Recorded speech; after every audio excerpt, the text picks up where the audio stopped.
ये आकाशवाणी है। प्रस्तुत है कार्यक्रम सुर्खियों में। इसके अंतर्गत सुनिए उत्तर प्रदेश विधानसभा चुनाव के पहले चरण की तैयारियों पर विशेष चर्चा। इसमें भाग ले रहे हैं आकाशवाणी संवाददाता सुशील चंद्र तिवारी और कमल कुमार प्रजापति।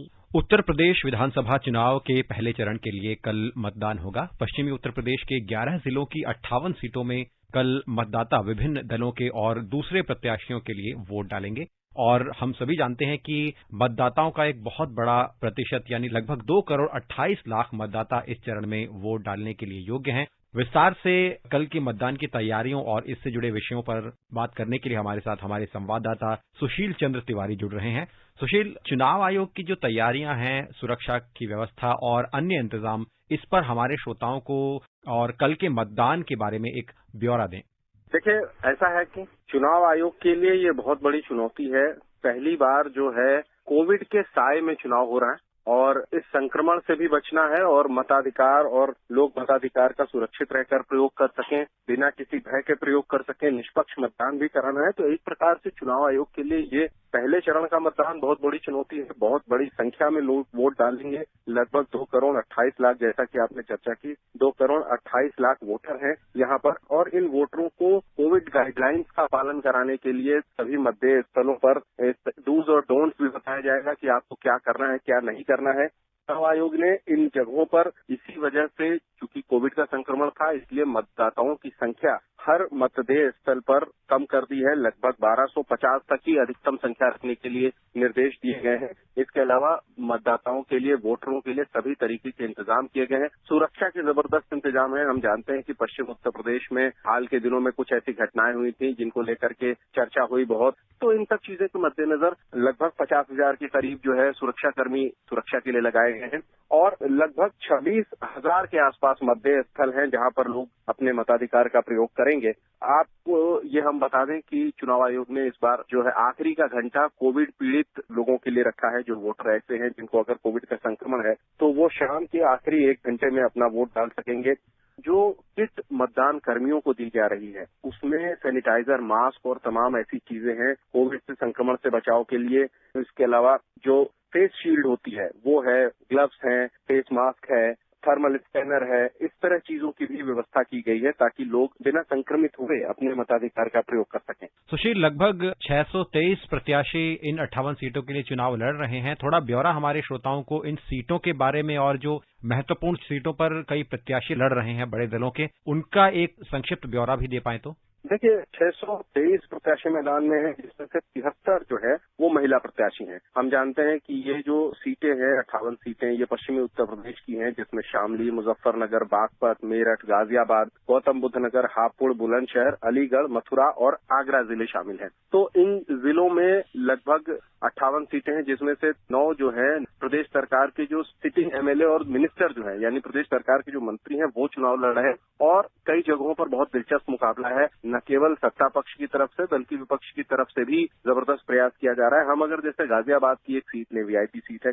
उस पर जो प्रदेश सरकार के स्वास्थ्य राज्य मंत्री हैं अतुल गर्ग, वो चुनाव लड़ रहे हैं और उन्हें टक्कर देने के लिए कभी उनके ही सहयोगी रहे के शुक्ला, वो बहुजन समाज पार्टी की तरफ से चुनाव लड़ रहे हैं। तो उस सीट पर कड़ी टक्कर है। थाना भवन एक सीट है, वहां से प्रदेश सरकार की गन्ना मंत्री चुनाव लड़ रहे हैं, उनका भी कड़ा मुकाबला है। एक अन्य वीआईपी सीट है जो मेरठ की सरदना सीट है, उस पर संगीत सोम चर्चित प्रत्याशी हैं भाजपा के, वो चुनाव लड़ रहे हैं और अतुल प्रधान समाजवादी पार्टी और राष्ट्रीय लोकदल के जो प्रत्याशी हैं वो उनको कड़ी टक्कर दे रहे हैं। इसके अलावा आप देखें मथुरा में, तो मथुरा शहर की सीट है, उस पर ऊर्जा मंत्री हैं प्रदेश सरकार के, वो चुनाव लड़ रहे हैं, वो भी एक वीआईपी सीट है। मुजफ्फरनगर शहर की सीट जो है वो कौशल विकास मंत्री जो प्रदेश सरकार के हैं कपिल देव अग्रवाल, वो चुनाव लड़ रहे हैं। मेरठ की एक सीट है किठौर, वहां पर जो पूर्व मंत्री समाजवादी पार्टी सरकार में रहे शाहिद मंजूर, वो चुनाव लड़ रहे हैं, वहां से वो भी वीआईपी सीट आप कह सकते हैं। कैराना की सीट को लेकर के बहुत चर्चा हुई। नाहिद हसन वहां से समाजवादी पार्टी और राष्ट्रीय लोकदल के उम्मीदवार हैं और मृगांका सिंह वहां से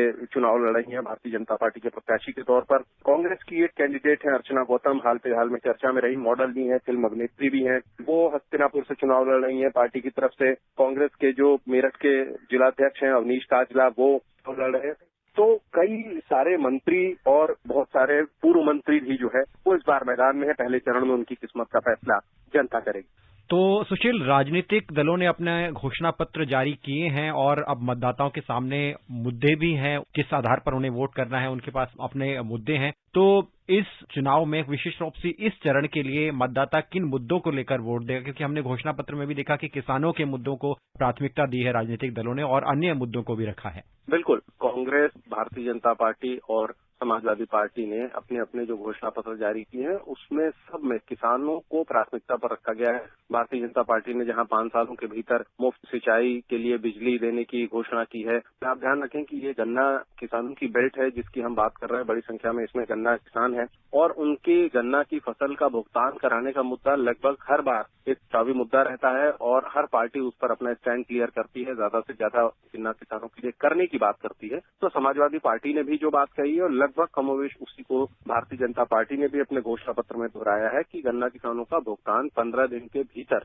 वो कर दिया जाएगा। तो किसानों का मुद्दा इस पूरी बेल्ट में एक बड़ा मुद्दा है। सभी खेती प्रमुख ये सीटें हैं जहां पर खेती बड़ी जोत वाले और बड़े किसान हैं। कुछ का आंदोलन का भी यहाँ पर असर रहा था। तो किसानों का मुद्दा है, बिजली का एक मुद्दा है और कानून व्यवस्था एक बड़ा मुद्दा है इस पूरे क्षेत्र के लिए। भारतीय जनता पार्टी बार बार उस मुद्दे को उठाती भी रही है। समाजवादी पार्टी, राष्ट्रीय लोकदल, आम आदमी पार्टी, AIMIM और आजाद समाज पार्टी जो है, ये सभी पार्टियां जो है वो यहाँ के स्थानीय मुद्दों पर, खेती से जुड़े मुद्दों पर, गन्ना किसानों के मुद्दे पर, बालिकाओं की सुरक्षा के मुद्दे पर, आप देखें कि घोषणा पत्र में मुफ्त बहुत सी चीजें देने का ऐलान किया गया है। किसी पार्टी ने बिजली मुफ्त देने का ऐलान किया, कोई स्कूटी दे रही है, कोई सिलेंडर मुफ्त दे रहा है। ये सब मुद्दे तो हैं, लेकिन अगर जमीन से जुड़े मुद्दों की बात करें तो गन्ना किसानों का मुद्दा, खेती का मुद्दा, कानून व्यवस्था का मुद्दा और रोजगार का मुद्दा, ये बहुत प्रमुख मुद्दे हैं इस पूरे क्षेत्र के लिए। जी, और हम अगर पिछले बार से इस बार के पहले चरण की तुलना करें तो पिछली बार भारतीय जनता पार्टी ने एक बहुत बड़ा वोट शेयर इस क्षेत्र में हासिल किया था और सीटों के मामले में भी ये दबदबा था। लेकिन इस बार हम देख रहे हैं कि राष्ट्रीय लोकदल का गठबंधन समाजवादी पार्टी के साथ है और भाजपा भी चाहेगी कि अपनी जो सत्ता है, अपना दबाव है, वो बरकरार रखे इन सीटों पर। तो राजनीतिक समीकरणों को आप कैसे आंकते हैं? देखिए, पिछली बार का जो भारतीय जनता पार्टी का प्रदर्शन था वो अब तक का सर्वश्रेष्ठ प्रदर्शन था और जो 58 सीटें थी उनमें से 53 सीटें, मतलब 90% से भी अधिक सीटें जो है वो भारतीय जनता पार्टी के झोली में आई थी। मात्र 200 सीटें जो है वो समाजवादी पार्टी और बहुजन समाज पार्टी के हाथ गई थी और महज एक सीट जो है राष्ट्रीय लोकदल को मिली थी और उनके वो नेता भी बाद में भारतीय जनता पार्टी में शामिल हो गए थे। तो एक तरीके से देखा जाए तो वर्तमान समय में 54 सीटें जिसे कहा जाए तो उन पर बीजेपी के MLA हैं और एक तरीके से ये क्लीन स्वीप ही से आप कहेंगे। महज 4 सीटें ऐसी हैं जिन पर विपक्षी दलों का कब्जा रहा पिछली बार में। तो इस बार भारतीय जनता पार्टी के पास बड़ी चुनौती है। इस फिगर को मेंटेन रखने की उनकी कोशिश होगी कि जो सीटों की संख्या है इसको ज्यादा से ज्यादा पहले के बराबर ही रखा जाए। तो दूसरी ओर समाजवादी पार्टी और राष्ट्रीय लोकदल का गठबंधन की पहले के मुकाबले स्थितियां काफी बदल चुकी हैं। ये पार्टियां मिलकर के चुनाव लड़ रही हैं और हम देखेंगे कि तमाम पॉकेट्स में जो है भारतीय जनता पार्टी को अच्छा मुकाबला देखने को मिलेगा, कड़ी चुनौती मिलेगी। बहुजन समाज पार्टी को हम लोग बिल्कुल नजरअंदाज न करें, वो भी बहुत एक बड़ी ताकत है। अब कुछ जिलों की जैसे आप बात करें तो जैसे आगरा है, आगरा की लगभग सभी सीटें भारतीय जनता पार्टी ने पिछली बार जीती थी, जबकि आगरा बहुजन समाज पार्टी का एक जमाने में गढ़ रहा है। तो उसकी पार्टी की भी ये कोशिश है कि अपनी पुरानी जो चमक है उसको वापस हासिल करे और वहां पर सीटें जीते। तो उन्होंने अपने रैलियों की शुरुआत भी जो है वो इसी क्षेत्र से की बहुजन समाज पार्टी की नेता मायावती ने। तो सभी पार्टियों का जोर इस बात पर है कि ये पश्चिम उत्तर प्रदेश में जीत का एक टेम्पो, एक लहर मेंटेन हो जो आगे भी उनका मनोबल बढ़ा करके रखे। तो एक तरीके से लोग कहते हैं कि राजनीतिक विश्लेषक अपनी भाषा में कहते हैं कि पश्चिम उत्तर प्रदेश जो है वो उत्तर प्रदेश की सत्ता के किले का द्वार है। यानी आप यहाँ से शुरुआत करते हैं, पहले चरण से शुरुआत होती है और फिर 7 चरण तक मोमेंटम बरकरार रहता है अगर आपको जीत हासिल करनी है और सत्ता हासिल करनी है। तो कुल मिलाकर के पहला चरण सभी राजनीतिक दलों के लिए बहुत महत्वपूर्ण है। सुशील, धन्यवाद जानकारी और विश्लेषण के लिए। अभी आप सुन रहे थे उत्तर प्रदेश विधानसभा चुनाव के पहले चरण की तैयारियों पर विशेष चर्चा। इसमें भाग ले रहे थे आकाशवाणी संवाददाता सुशील चंद्र तिवारी और कमल कुमार प्रजापति। ये कार्यक्रम आकाशवाणी के समाचार सेवा प्रभाग द्वारा प्रस्तुत किया गया। इसे आप हमारे mobile app news on AIR और YouTube channel news on AIR official पर भी सुन सकते हैं। इस कार्यक्रम के संबंध में अपनी प्रतिक्रिया आप हमें ईमेल कर सकते हैं। पता है airnsdtalks@gmail.com। ये कार्यक्रम फिर से सुनने के लिए लॉग ऑन करें हमारी वेबसाइट newsonair.nic.in।